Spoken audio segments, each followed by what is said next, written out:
volvemos con ustedes. Me estabas hablando de los 3 puntos de urgencia y de hecho comentabas que Teresa Romero, precisamente, accedió a todo al sistema a través de atención primaria, porque fue a su médico de Alcorcón, en última instancia. Sí. ¿Hay en atención primaria, en estas urgencias, trajes, NBQs?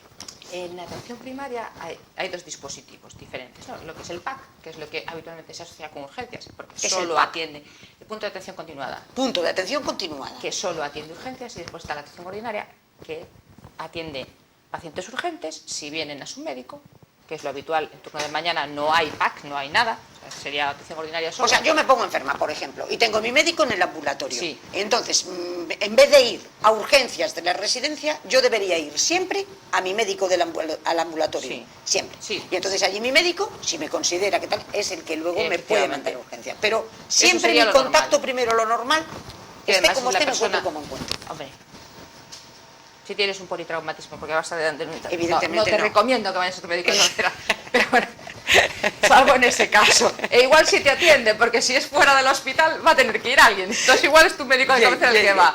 Que quede claro que también. Pero bueno, si puedes elegir en ese caso, mejor directamente. Pero hay pocas urgencias que no sean derivables, o sea que no puedan pasar previamente por un dispositivo de atención primaria. ¿Allí hay trajes? En Ferrol sí. Ferrol lo hace muy bien. Ferrol estamos punteros, pero en Madrid no había. Por lo visto, ser que no. O no eran los adecuados, porque si se quejaba de que las pagas le llegaban al codo, pues va a ser que no. No, sí, aquí sí parece ser que sí, están ya distribuidos y hay 2 con un nivel de protección suficiente, estándar, exactamente igual que tienen en el hospital, no hay diferencia. Y se entiende que van a ser entrenados exactamente igual para ponerlo y quitarlo, aunque que quede claro, Ferrol no es un hospital de referencia para tratar enfermos de ébola. Ajá. Aquí solo se trataría enfermos sospechosos que serían derivados al hospital de referencia, no enfermos diagnosticados. Cualquier enfermo diagnosticado, cualquier enfermo con sospecha real de ébola, la orden es o bien en urgencias meterlo en un box de aislamiento, o en atención primaria, que no hay posibilidad, dejarlo, aislarlo, darle una mascarilla, dejarlo en la consulta, avisar al 061, evidentemente si hay que tener cualquier contacto con él, ponerse los trajes de protección y avisar al 061 para que manden una ambulancia adecuada y se traslade a Meixoeiro, que es el hospital de referencia. En Vigo. O sea, el hospital de referencia de Galicia para casos de ébola es Vigo. Meixoeiro, sí. O sea, aquí no haríais nada, no. Simplemente... A ser posible ni tocarlo. Ni tocarlo. Y por razones lógicas, no hacer extracciones de sangre o pruebas, por una razón muy sencilla. Porque no tendría ningún sentido, porque tendría que ser evacuado de manera inmediata y porque las muestras no se podrían procesar aquí. Claro. O sea, no tendría ningún sentido hacer una extracción con el riesgo que supone cuando después no vas a poder procesar la muestra. ¿Por qué el Meixoeiro? ¿Por qué Vigo? Me gustaría saberlo, pero no lo sé. Porque ahora no, porque me ocurre. Digo, no lo sé. No lo sé, realmente. O sea, ¿podían haber dicho también cualquier hospital de Galicia? Hombre... ¿O tiene unas condiciones especiales? No, o mucho cambiaron las cosas, o probablemente no debería ser el Meixoeiro el hospital de referencia, porque no tiene una unidad de enfermos infecciosos, o sea, no tiene un servicio de enfermedades infecciosas que sí tienen otros hospitales. No sé cuál es la razón. Creo que fue por un criterio de que como era puerto marítimo de posible llegada y tal, pero no sé muy bien. Desde luego en Meixoeiro no están nada convencidos de la razón. No están. No. Y son los que han protestado, porque sí. Últimamente las protestas son tremendas en la calle. ¿Qué protestan? ¿Qué querían? ¿En Meixoeiro? Sí. En Meixoeiro consideran exactamente, o sea, que lo mismo, pero que en su caso es más grave, porque no están formados, no están entrenados, consideran que los trajes no son adecuados y para colmo, ellos sí son receptores de posibles enfermos de ébola. Entonces hay que ser coherente. Tú puedes pensar que como no va a haber ningún caso, da igual, pero entonces no montes una unidad, es que no es necesario. Claro. Como aquí no va a haber ningún caso, ¿para qué voy a tener yo en el Meixoeiro a nadie? ¿Y para qué voy a tener yo 2 camas ahí dispuestas por si hay que aislar y no sé qué? Móntatelo de otra forma, todo enfermo sospechoso que venga de donde venga, se traslada en helicóptero al Carlos III, ¿vale? O no sé. También podría ser. Pero, no sé, es que no sé cuál es el No, lo digo sinceramente, Que no lo sabes. desconozco la razón, no sé cuál fue la razón para elegir en Meixoeiro. Pero lo Supongo que cierto alguna. es que se eligió. Y lo cierto Sí. es que el personal está en la calle. Porque está Sí. diciendo lo mismo que estaban diciendo el personal de... Efectivamente, digamos que la protesta que en Meixoeiro es... Que no están preparados, que no están entrenados, que no tienen los trajes, que no tienen tiempo y que, bueno, ahora mismo ya lo van teniendo el tiempo. Me imagino que... Supongo que las cosas estarán cambiando, pero desde luego hasta hace nada, de hecho, eso, hay una denuncia en la Fiscalía porque se considera que se está poniendo en grave riesgo la salud de los trabajadores porque no se están poniendo los medios adecuados para minimizar ese riesgo. Porque una cosa es que haya riesgo y otra cosa es que el riesgo supere la barrera de lo razonable. Siempre va a haber un riesgo, pero tú tienes que poner todos los medios a tu alcance para que ese riesgo sea el mínimo posible. Y bueno, desde luego mis compañeros de Vigo lo que opinan es que eso no es así. Y bueno, que hay que hacer algo, que hay que presionar para conseguir que eso mejore. Las cosas, de todas formas, ahora a nivel general se están haciendo mejor. Yo creo que ahora por fin se están tomando en serio que las cosas o se hacen bien o no se hacen. Lo que no puedes es dejarlas a medias. No puedes montar una unidad de ébola pero que sea poquito, no puedes tener enfermos en el Carlos III pero menos, no sé, o sea, cuando haces un dispositivo tiene que ser así. Tenemos una llamada. Hola, buenas noches. Hola, buenas noches. Adelante, por favor. Hola. Sí, buenas noches. Hola. En primer lugar, quería agradecerle a la doctora toda la información que está dando. Y después, quería ver si me podía resolver una duda.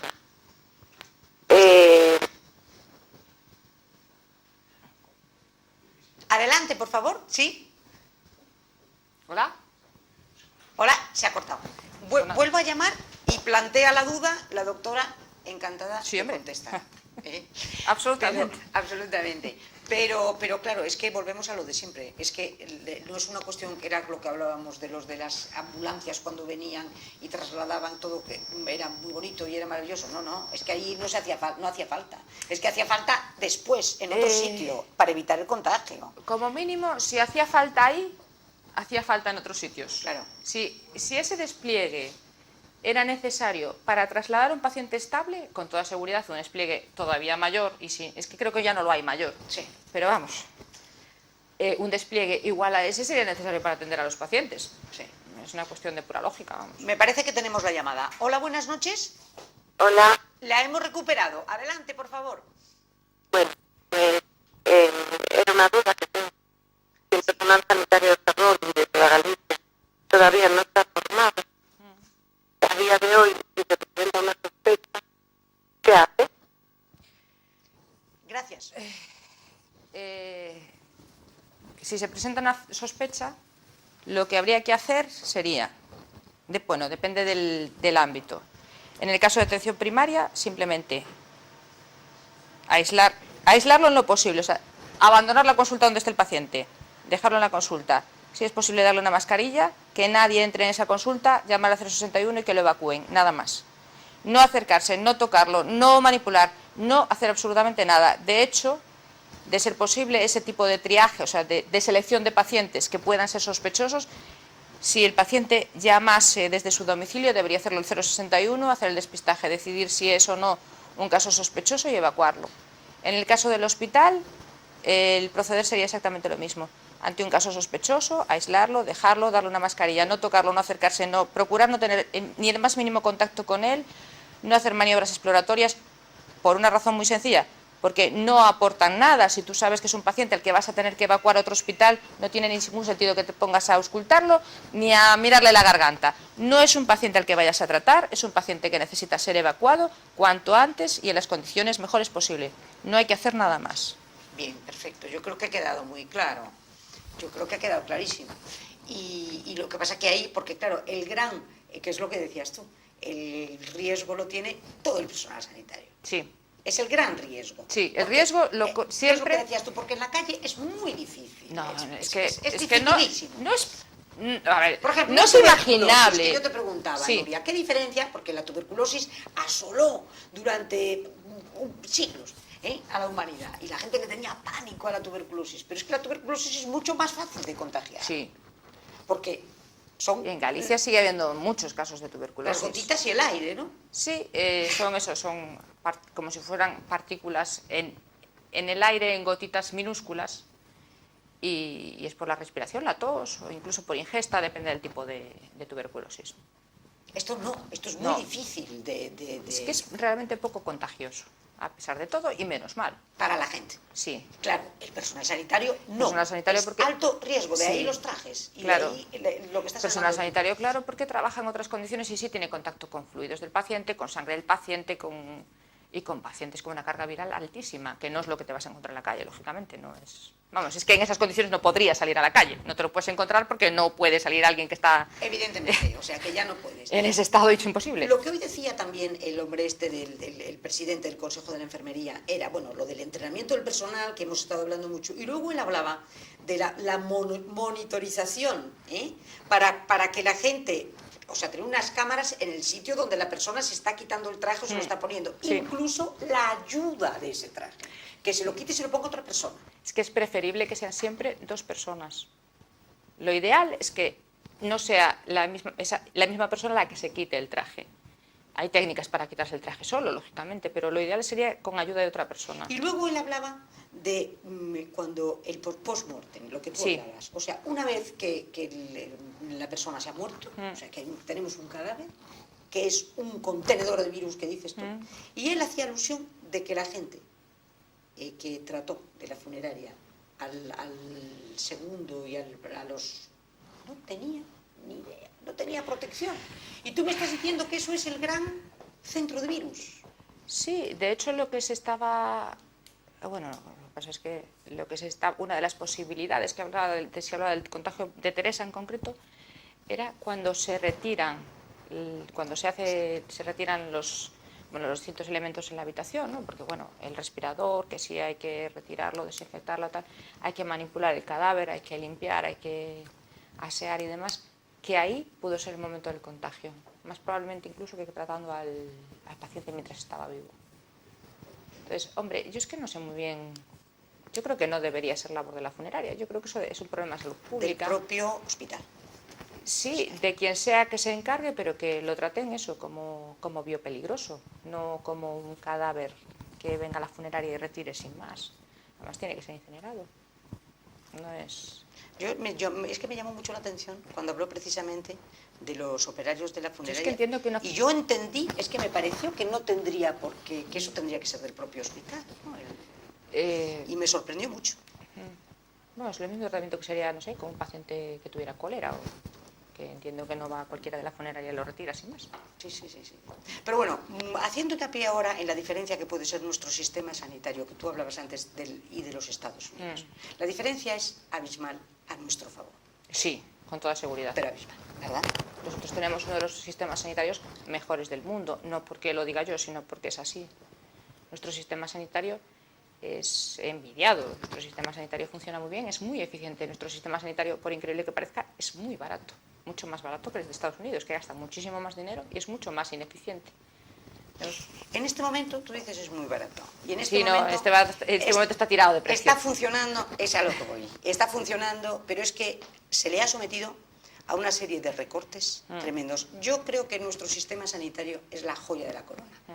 O sea, el gran logro hay algunos, pero es la seguridad social y su sistema sanitario es fundamental. Sí. Y es algo a lo que no debemos de renunciar jamás, nuestra sanidad pública, porque es fundamental para darle dignidad a todos los ciudadanos españoles, porque eso dignifica a todos los ciudadanos, porque los iguala, porque están atendiendo tanto a uno como a otro de la misma manera, y de una manera fantástica.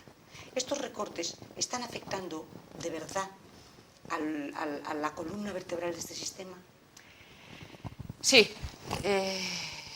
Son peligrosos. Estamos trabajando bajo presión. Estamos trabajando con menos medios, con menos personal y además se nos está presionando para aumentar, digamos, eso que es que es un problema de gestión, claro. Digamos, nuestra productividad, entre comillas, ¿no? Ser capaces de hacer más cosas con menos medios y tal.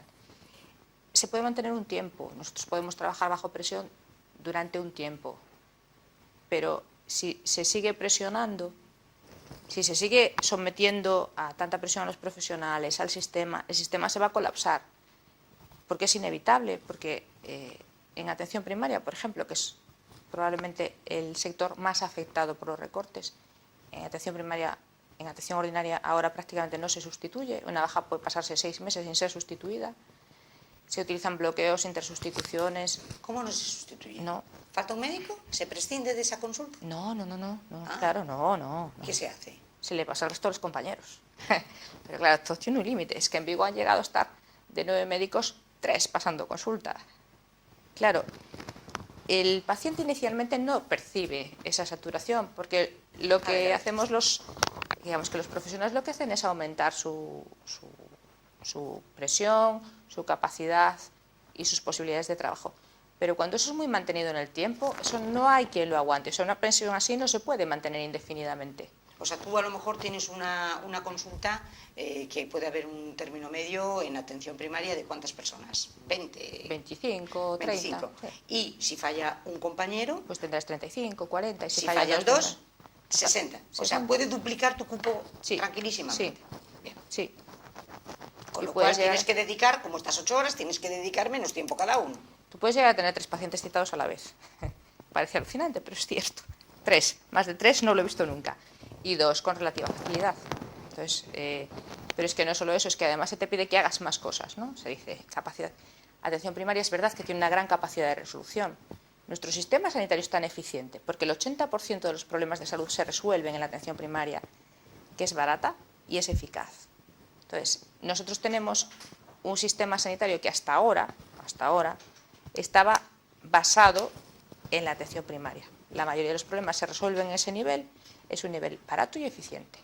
Entonces, tú derivas al hospital determinadas patologías, pero no, es que, a ver, ¿cómo te lo explico?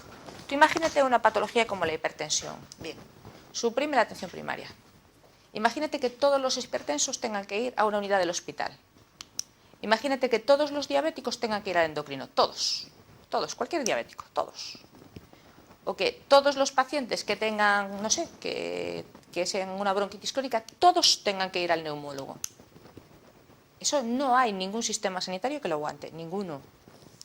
Desde luego, nuestro sistema sanitario está tan bien y está tan universalizado y están, digamos, todos los pacientes están más o menos homogéneamente atendidos y tienen el mismo nivel de acceso a pruebas o especialistas, precisamente porque la atención primaria es la que asume el 90% de las patologías, la que resuelve en ese ámbito y entonces permite que solo el 10% de los pacientes sea derivado a atención, bueno, especialistas en realidad también son los de atención primaria, ¿no? Somos especialistas en medicina familiar y comunitaria con 4 años de especialidad como los demás, pero bueno, que se ha derivado al hospital, digamos, a las especialidades hospitalarias.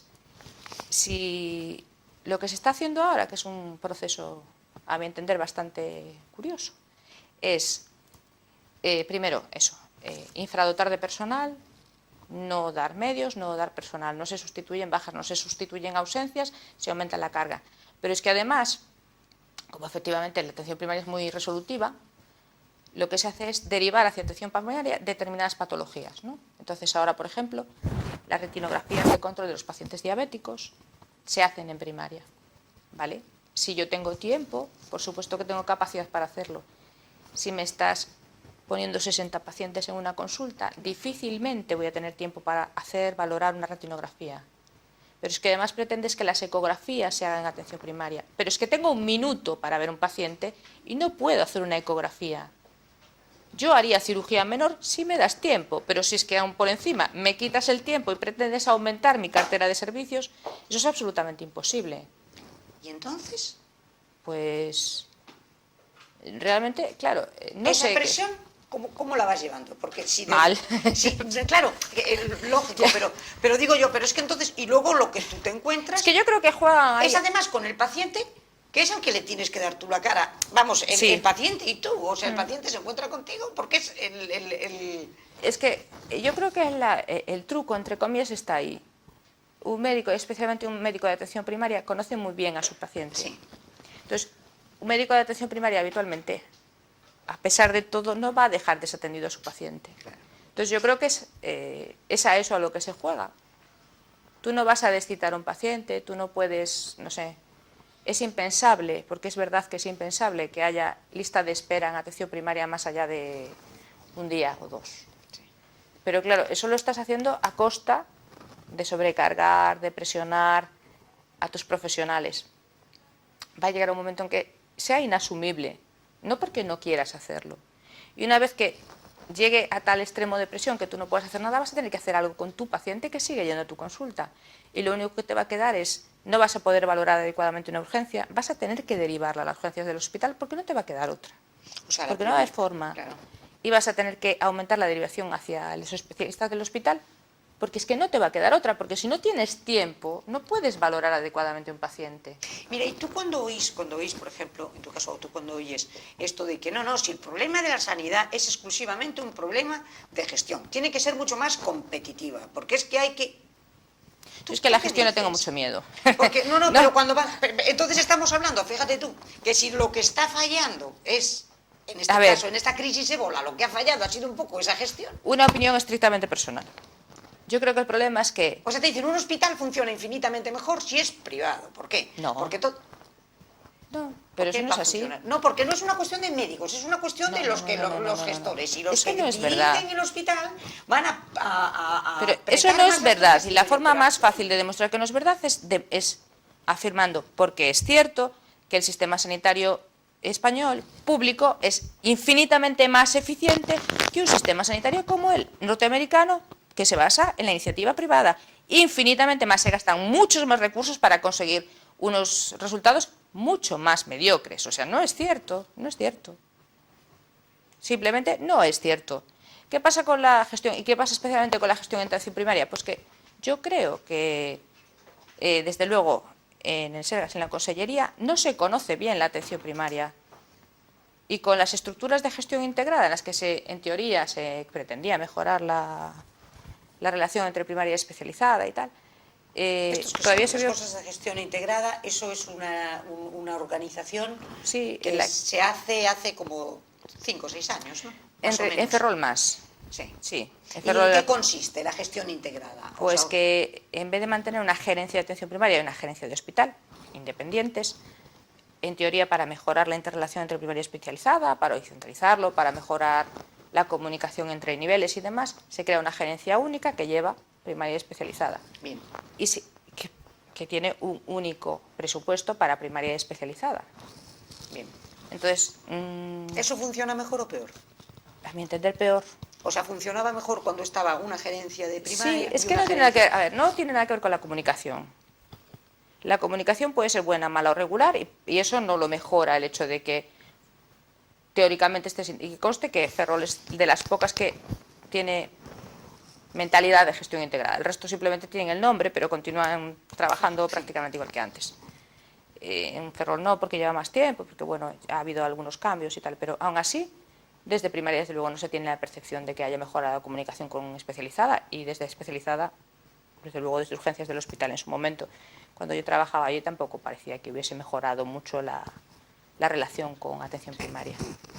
No, porque el hecho de que tengas un jefe único no implica que tu relación sea ni mejor ni peor ni igual. ¿Mecanismos de mejora de relación? Pues en todo caso sería la historia clínica electrónica, desde luego, porque es única y tiene acceso especializado de primaria. Pero porque tengas un jefe común eso no se arregla, en absoluto. Y para primaria supuso que dejó de tener un presupuesto propio para tener un presupuesto de área. Y, bueno. ¿Y ha perjudicado ese presupuesto de área al ámbito de primaria en concreto? A mí me interesa mucho lo de primaria porque tú estás haciendo hincapié desde el principio, que es precisamente el filtro importante del sistema. Sí. Es con lo que tú te encuentras y a lo primero que podemos recurrir. Por quien me lo pueda decir, ya lo digo yo y me acuso, me da culpa. Yo soy delegada autonómica de primaria de mi sindicato, pertenezco a un sindicato y yo soy delegada autonómica de primaria, soy trabajadora de atención primaria, soy médico de atención primaria.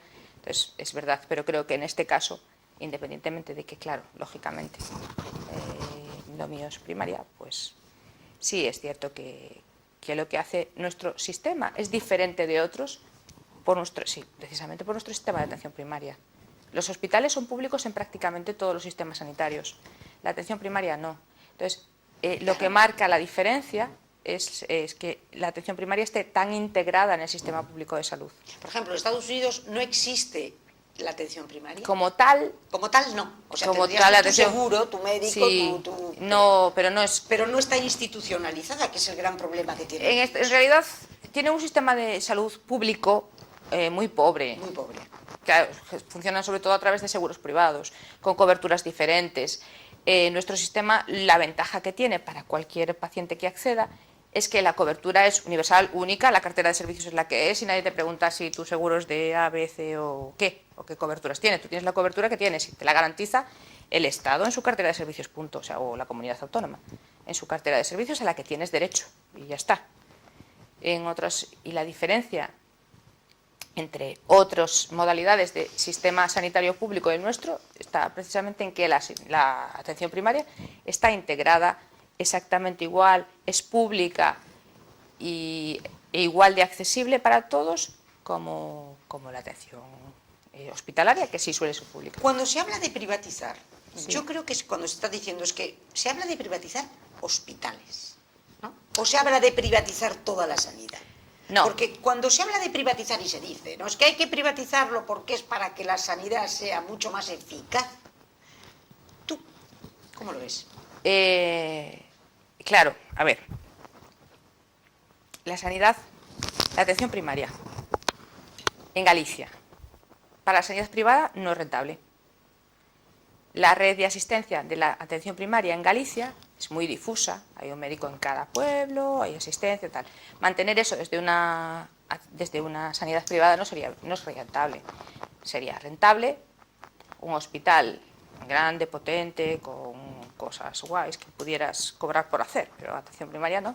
Atención primaria no sería rentable privatizar. ¿Para qué vas a privatizar la atención primaria? Esto va a Entonces, costar cuando dinero. se habla de privatización de la sanidad, Servicios estamos hablando de la hospitalarios en general. privatización de los hospitales ¿De los hospitales o de servicios concretos? Sí. o de servicios concretos. Sí. Bien, y cuando dicen que va a ser, que te lo venden así, entonces te dicen, no, porque es que los especialistas, los médicos, los profesionales van a seguir siendo los mismos, tal, Sí. y no se preocupe, porque a la hora de privatizar nosotros lo único que vamos a privatizar es la gestión. Sí. Atrapa la Cuéntanos gestión. eso. A ver. ¿Eso te gusta? Sí. ¿Eso te gusta? Gestión privada. Eso es un lío. Cuéntanos. Gestión privada, vamos. Gestión privada, porque ahí tienes sus grandes detractores y sus grandes defensores. Vamos a poner el ejemplo que se pone siempre, que es muy clarito y le fastidia mucho a todos los defensores de la gestión privada, que es Alcira. A ver. Alcira es un hospital cuya gestión se privatizó. Se le En concedió a una Alcira, empresa. Valencia, Sí. ¿no? Bien. Se concedió a una empresa tal. Bien. Con unas condiciones económicas. Si me lo llegas a decir, hombre, es que hace tiempo que no me lo veo. Un montón de documentación, pero no me la mire yo para esto. Se privatizó. Alcira cobraban por atender a una determinada población. No era rentable. Entonces, como no era rentable, la empresa se retiró. La sanidad pública rescató la concesión que había dado. Ajá. Aumentó el montante económico, volvió a salir a concurso y se lo volvió a dar a la empresa privada. No me digas. Claro. Entonces, para una empresa privada, la sanidad pública siempre es rentable. ¿Por qué? Porque si no ganas dinero, no pasa nada. O sea, no te preocupes, se lo devuelves. Como el Estado tiene que garantizar la asistencia, va a tener que revertir esa concesión. Entonces, a ti te O sea parece... que tú en realidad no corres ningún riesgo. Tú solo puedes ganar dinero, porque si no lo ganas te retiras. Tú hablas empresa privada que quiere hacerse con un hospital. Claro. Empresa privada, Sí. que dices, bueno, es que entonces esto por lo que tú me lo estás pintando, podría ser otra burbuja más. De esas burbujas maravillosas que luego se pinchan y estamos todos rescatando. Porque Sí, lo que tú me has es que- dicho sí, se es que rescató no la puede ser un concesión. rescate. Sí, se O sea, rescató la yo concesión, primero lo efectivamente. cojo, grupo privado. La cosa va mal, como tú, Estado, me garantizas que le tienes que dar a todo el mundo, entonces yo me retiro. Tú me pagas, yo encima, tú luego me lo saneas y luego lo vuelvo a coger yo. Y al final, ¿quién paga? Todos los ciudadanos, todos los españolitos. Porque somos los que... En ese caso fue así. Tipo Bankia, No digo que tenga que ser así en tipo todos los cajas casos. de ahorros, o sea, fíjate tú, Y otra después, burbuja solo más. un detallito. Sí. No puedo hablar muy a fondo del concierto de Povisa porque no es público. El concierto singular de Povisa no es público, no hay forma de acceder a él. Pero Si me Povisa lo consigues, me lo enseñas porque... Povisa es privado. Povisa está integrado en el sistema público de salud, es el único caso en Galicia. Ajá. Forma parte de la red sanitaria pública. No es subsidiario como el resto de los centros concertados, que es que si, digamos, el centro público no da abasto, lo deriva. No. Povisa tiene población asignada, concretamente 139.000 pacientes del área de Vigo. Están asignados a Povisa como su centro de referencia. Vale. Sabes que Y hay un convenio. que no conozco con la porque Consellería. que no conozco porque no es público. Entonces solo puedo hablar por lo que se publica en prensa, porque no se conoce. Pero ¿cómo no va a ser público No, si no, no, estamos no, no, hablando de que una de las que hay que volver a la transparencia, Te reto a y hay que- que volver a la claridad? Te reto a que lo consigas. ¿Eh? Pero ¿cómo? Te reto a que intentes conseguirlo. O sea que eso está en el oscurantismo. Sí. No aparece. Si eres capaz de... Yo te lo agradeceré mucho si lo consigues, porque yo he sido incapaz. Pero si ahora va a haber elecciones municipales y está todo el mundo vendiendo la transparencia, la claridad. Inténtalo. Nada. Feijóo se negó a facilitarlo en la última esta de control. Feijóo se negó. Dijo que pero no si lo iba. Feijóo es el adalid de la Bueno, vale, transparencia. pues en ese caso concreto no debía querer tanto. No. Entonces, bueno, a lo mejor... Que no lo iba a hacer que no público. lo da. No. Y vosotros lo habéis pedido y por aquí... Yo de verdad que he intentado conseguirlo todo. O sea, no hay manera. No hay manera. No, por lo menos no está a mi alcance. Mira, Pero entre otras cosas en ese concierto concierto singular, es un concierto singular porque no es subsidiario, es que forma parte de la red pública, con lo cual digo yo que deberíamos tener cierto derecho a conocerlo, todos. Entre otras cosas, sí he tenido, bueno, que en su momento es un tema que efectivamente me interesa. Y entonces, en su momento había revisado lo único que es público de todos los conciertos tal, es un informe del Consejo de Contas. sí. Porque eso sí, los coges en la página web del Consejo de Contas y lo está. Y una de las cosas que decía era que no se debía utilizar para ese... sí. En el concierto, en el anterior, en el que estaba fiscalizado por el Consejo de Contas, el resto no los conozco, pero ahí sí hace referencia a determinadas partes del concierto. Entre otras cosas, había un programa llamado PERLE, que es el programa de reducción de listas de espera. Ajá. Programa especial para reducción de listas de espera de Povisa, donde le habían dado, creo que era 8 millones a mayores de su concierto, del montante de pasta del concierto, para que disminuyera la lista de espera. ¿Cuántos millones? 8. 8 Sí, más. aparte de toda su pasta. Povisa triplica la lista de espera del resto de los hospitales y aún así le dan dinero. O sea, no lo penalizan, le dan dinero para que disminuya la lista de espera. Povisa, mientras el resto de los hospitales gallegos garantizan, por ley tienen que garantizar, la Xunta de Galicia, la Consellería tiene que garantizar una espera de 60 días en determinadas patologías, Sí.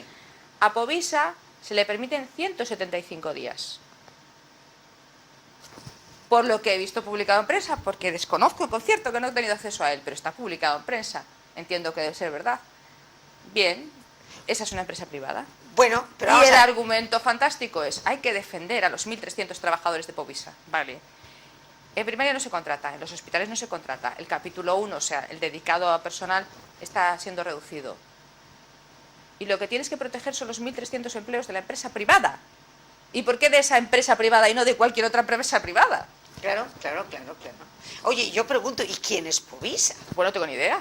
Pero es que habría que analizar quién es Povisa, porque a lo mejor analizando dices tú, Dios bendito, No lo sé. es que me estoy encontrando aquí, pues no sé, con el Espíritu Santo o algo Claro. así. O sea, pero que tengan mucho cuidado todos, porque hoy en día se están tambaleando los que eran intocables. Lleva ahí O no sea, sé- que a ver no, qué es no. lo que pasa. No, Povisa ¿eh? debe ser una empresa fantástica porque lleva ahí no sé cuántos años y ahí sigue.